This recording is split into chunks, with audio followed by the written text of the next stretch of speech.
David Hankins. I'm Paul Hankins. And we're two of the co-creators of what we hope will someday be everyone's favorite comic book, Power Squared. And welcome to A Week in Power Squared. This is number 54. That's right. Second season, second episode. So, let's get it going here. So we wanted to mention that we had a contest and to name the mascot, which we announced here and in the newsletter. And we settled on the name Elvis after the results were in for the voting. Yes. It was close, but Elvis is kind of a fitting name since Hound Dog is based on the Elvis song from 1956, so the hit he had. Yeah. Anyway, so that's been settled. Phew, we can move on now. Had a fairly busy week. We got a lot of stuff from Rachel. We got 8 pages from her, and then 4 pages that were penciled, and 4 choices for the cover. Yes. For issue number 12. So we're kind of wrapping that one up. And then we also got 4 pages from Trevor on the same issue for lettering. So, again, progress being made, moving things forward. Want to mention that we are getting closer to the Kickstarter. I know we've been talking about that, it seems like, for years. We are going to do one soon. And I think we've kind of worked out the pricing and the tiers. And now it's just sort of coming up with a really kick-ass video. Yeah. Which would be no problem for us. Anyway, so, and then want to talk a little bit about the other things that we're doing. Briefly mention that we do a podcast on Podbean and on iTunes. Yes. And we did our 6th one this past Friday.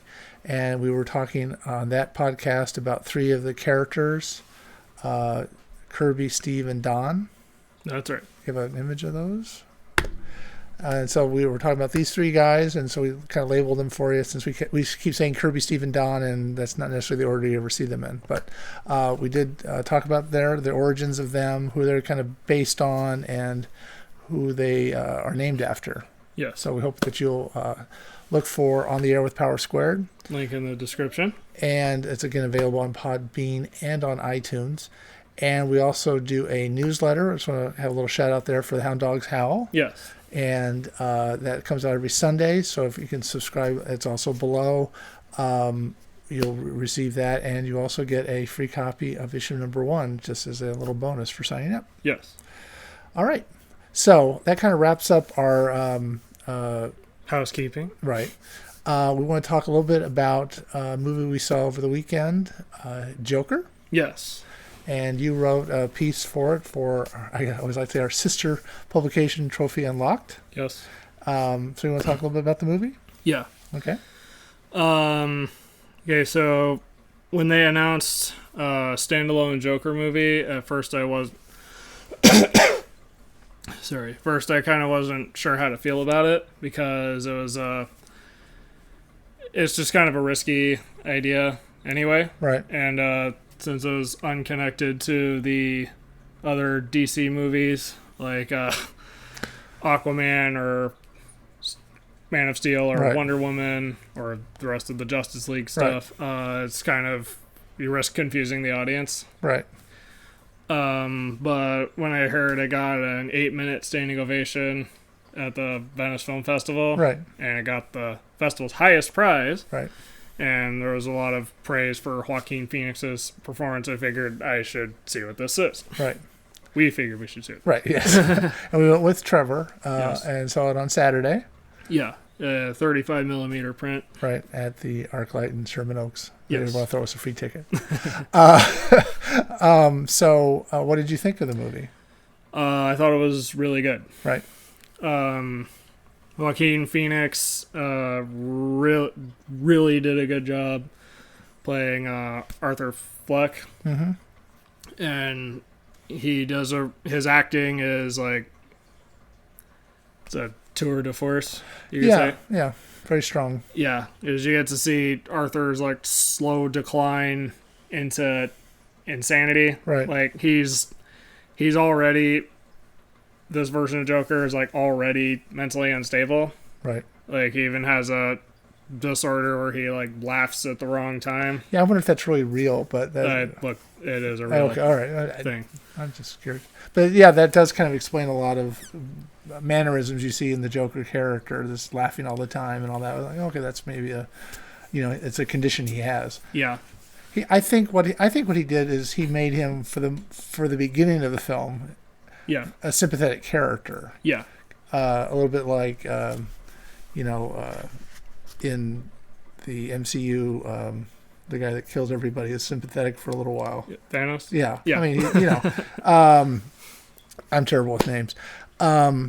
But yeah, I think he did a really good job of making it. You kind of see how he has issues and he's not getting the help he needs, and so Like he clearly needs help, but no Right. one wants to do anything about it. And it was sort of placed in sort of a time where, I think it's obviously modeled after New York City at the time in the 70s and 80s, where they were having, budget cuts and things like helping people became sort of, well, we can't afford to do that. Yeah, then they're like garbage strikes. Right. And and it was just, you could see how the whole world was sort of deteriorating around him, and he was just sort of emblematic of kind of the situation that was going on. Yeah. And he needed, obviously, needed help and didn't get it. Yeah. So Arthur is it's not really a spoiler. He turns into Joker at the end, but What? Okay, yeah. All right. but it's interesting how Joaquin Phoenix is able to portray a man who like is losing everything until he has like nothing left to lose. Right. Yeah. And so he kind of And then when he starts like taking out his frustration back on the people who he believes wronged him, or even who did wrong him, he becomes like genuinely disturbing. right. And I know that there was a lot of odd controversy about the movie, and maybe that what you put your finger on is maybe what was sort of kind of a little part of that controversy is that a lot of these people that do these mass shootings are getting back at somebody real or imagined that has done them wrong. Yeah. And I guess the idea of making sort of a hero, even though he's not really a hero, out of the Joker is probably what people were kind of rubbing some people the wrong way. Yeah. Though if you really watch the whole movie, he's not really a hero. Yeah. He's just what they call an anti-hero or whatever. But he's just the it's clear he's not someone you're supposed to root for. Yeah. The story is about him, but he's not. Yeah, he doesn't like. Well, yeah. Yeah. It's like it was interesting that Warner Brothers decided to take this kind of risk on a character-driven superhero film that's like as intense and dark and realistic as it is, and pull it off. Yeah. And the idea behind it was there weren't going to be any sequels because that was kind of Joaquin Phoenix's deal with doing this kind of movie. He didn't want to be tied to a franchise. Right. But the way, without spoiling anything, the way the movie ends, or a scene near the end anyway,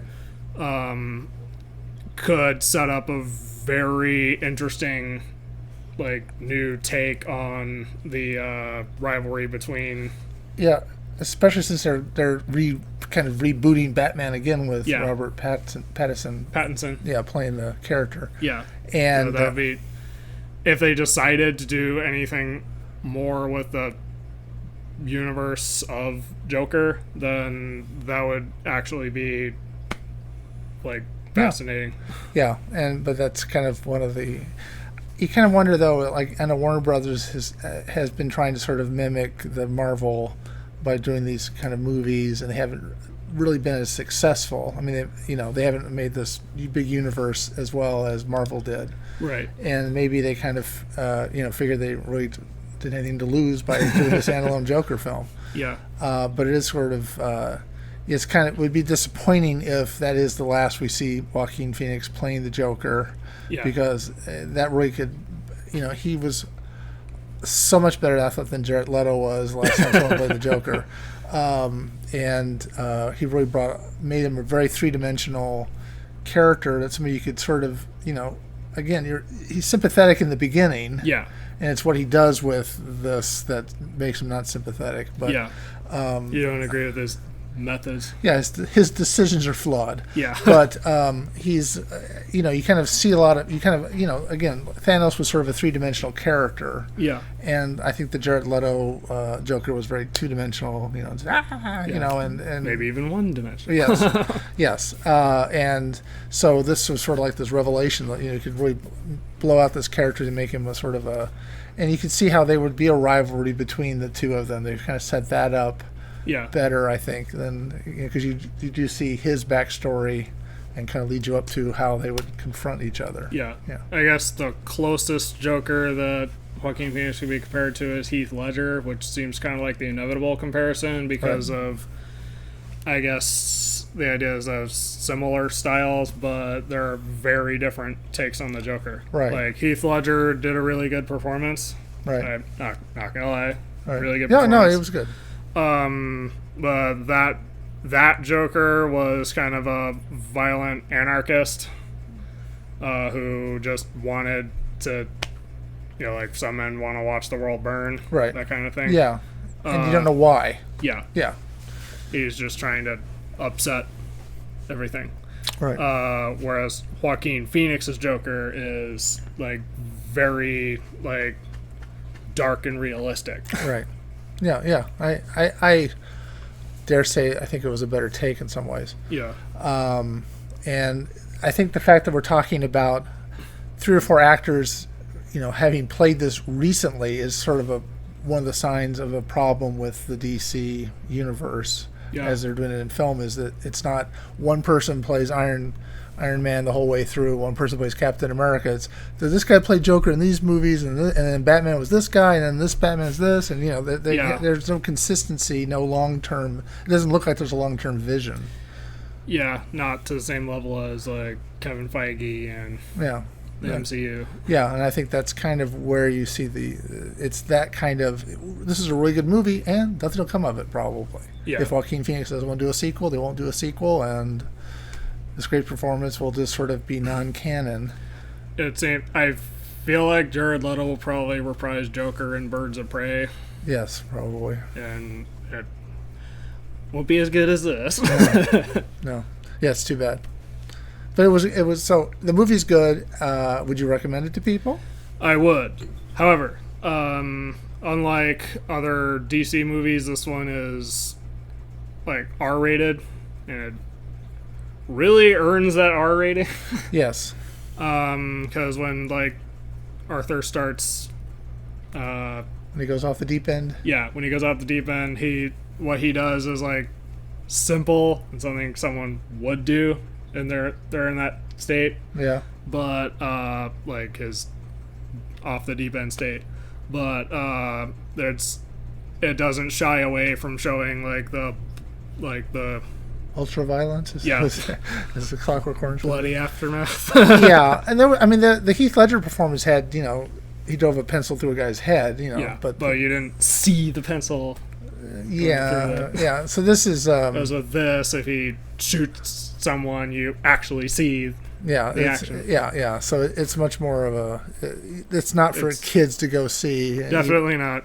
And you just because the Joker, no, you should not send kids to see this movie. It is it's not a. I guess it's a hard R, in a way. Edges. Yeah. That way. Yeah. Like even if you're an adult, this is an intense movie. Yes, can be. So we do recommend it, but with a. Just a caveat. small caveat. Yeah, it's very engaging, though. You won't really feel like you're bored at any point. No, actually, no. It never lost steam, so to speak. There was never that kind of lull in the middle. Yeah, and it was, I would say, very memorable. Yeah. Okay. So we like the Joker. Yes. Or like Joker, not the Joker. We like the movie Joker. Right. And if you like this video, leave a like. Subscribe if you want to see more. Ring the bell if you want to see exactly when these videos go up. And leave a comment if you have any thoughts about this video or anything else we could do to help improve our series. All right. So until next week, I'm David Hankins. And I'm Paul Hankins. And this has been a week in Power Squared.